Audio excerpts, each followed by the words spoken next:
नवमोध्याय निशुंभवध। इस अध्याय का पाठ करते समय हमें इस प्रकार देवी का ध्यान करना चाहिए।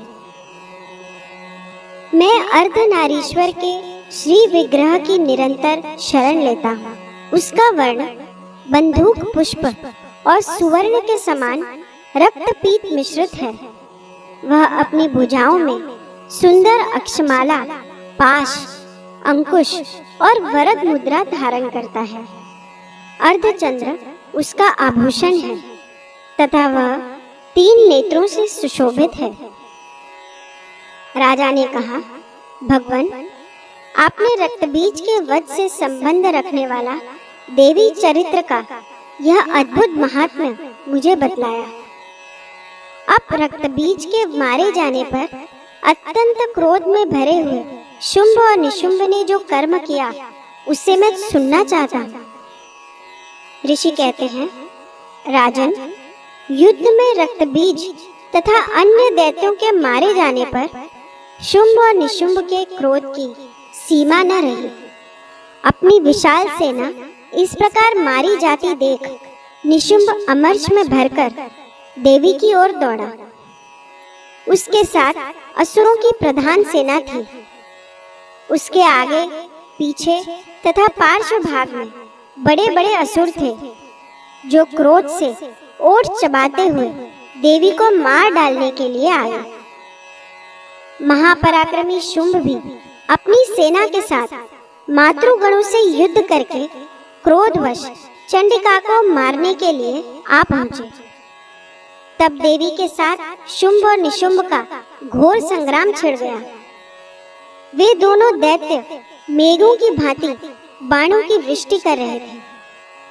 उन दोनों के चलाए हुए बाणों को चंडिका ने अपने बाणों के समूह से तुरंत काट डाला और शस्त्र समूहों की वर्षा करके उन दोनों दैत्यपतियों के अंगों में भी चोट पहुंचाई। निशुंभ ने तीखी तलवार और चमकती हुई ढाल लेकर देवी के श्रेष्ठ वाहन सिंह के मस्तक पर प्रहार किया।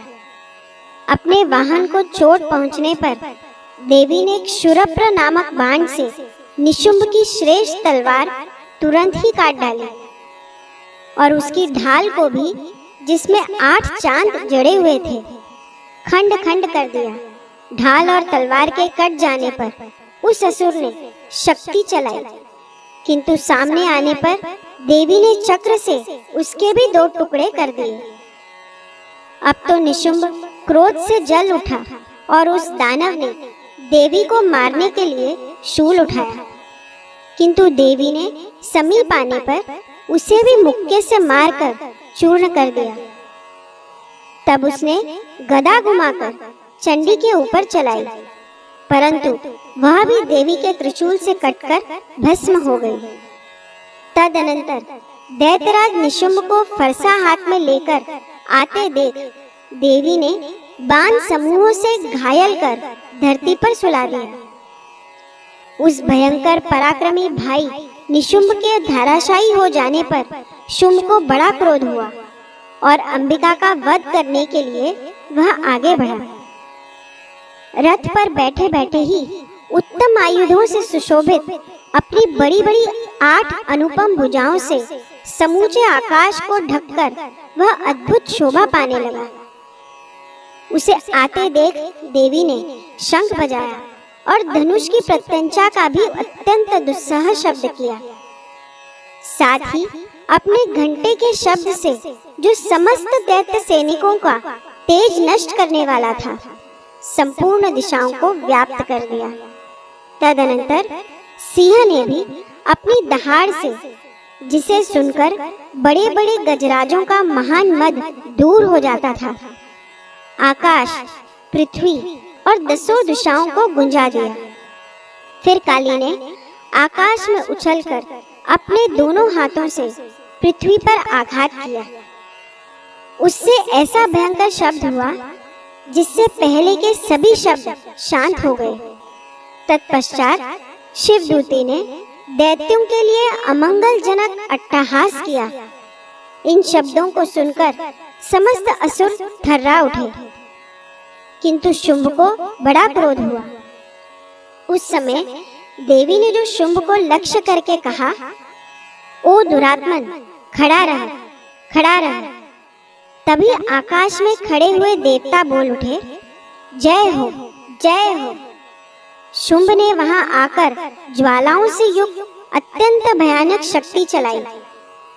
अग्निमय पर्वत के समान आती हुई उस शक्ति को देवी ने बड़े भारी लूके से दूर हटा दिया। उस समय शुंभ के सिंहनाद से तीनों लोग गूंज उठे। राजन, उसकी प्रतिध्वनि से वज्रपात के समान भयानक शब्द हुआ, जिसने अन्य सब शब्दों को जीत लिया। शुंभ के चलाए हुए बाणों के देवी ने और देवी के चलाए हुए बाणों के शुंभ ने अपने भयंकर बाणों द्वारा सैकड़ों और हजारों टुकड़े कर दिए। तब क्रोध में भरी हुई चंडिका ने शुंभ को शूल से मारा। उसके आघात से मूर्छित हो वह पृथ्वी पर गिर पड़ा। इतने में ही निशुंभ को चेतना हुई और उसने धनुष हाथ में लेकर बाणों द्वारा देवी, काली तथा सिंह को घायल कर डाला।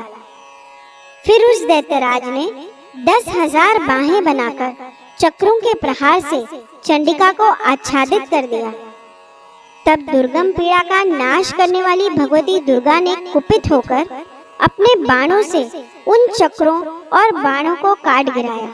यह देख निशुंभ दैत्य सेना के साथ चंडिका का वध करने के लिए हाथ में गदा ले बड़े वेग से दौड़ा।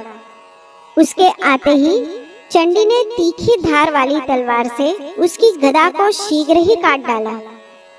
तब उसने शूल हाथ में ले लिया। देवताओं को पीड़ा देने वाले निशुंभ को शूल हाथ में लिए आते देख चंडिका ने वेग से चलाए हुए अपने शूल से उसकी छाती छेद डाली। शूल से विदीर्ण हो जाने पर उसकी छाती से एक दूसरा महाबली एवं महापराक्रमी पुरुष खड़ी रह कहता हुआ निकला। उस निकलते हुए पुरुष की बात सुनकर देवी ठठाकर हंस पड़ी और खड़ग से उन्होंने उसका मस्तक काट डाला। फिर तो वह पृथ्वी पर गिर पड़ा। तदनंतर सिंह अपनी दाढ़ों से असुरों की गर्दन कुचलकर खाने लगा। यह बड़ा भयंकर दृश्य था। उधर काली तथा शिवदूती ने भी अन्यान्य दैत्यों का भक्षण आरंभ किया। कौमारी की शक्ति से विदीर्ण होकर कितने ही महादैत्य नष्ट हो गए। ब्रह्माणी के मंत्रपूत जल से निस्तेज होकर कितने ही भाग खड़े हुए। कितने ही दैत्य माहेश्वरी के त्रिशूल से छिन्न भिन्न हो धाराशायी हो गए। वाराही के तुतुन के आघात से कितनों का पृथ्वी पर कचूमर निकल गया। वैष्णवी ने भी अपने चक्र से दानवों के टुकड़े टुकड़े कर डाले। ऐन्द्री के हाथ से छूटे हुए वज्र से भी कितने ही प्राणों से हाथ धो बैठे। कुछ असुर नष्ट हो गए, कुछ उस महायुद्ध से भाग गए तथा कितने ही काली, शिवदूती तथा सिंह के ग्रास बन गए।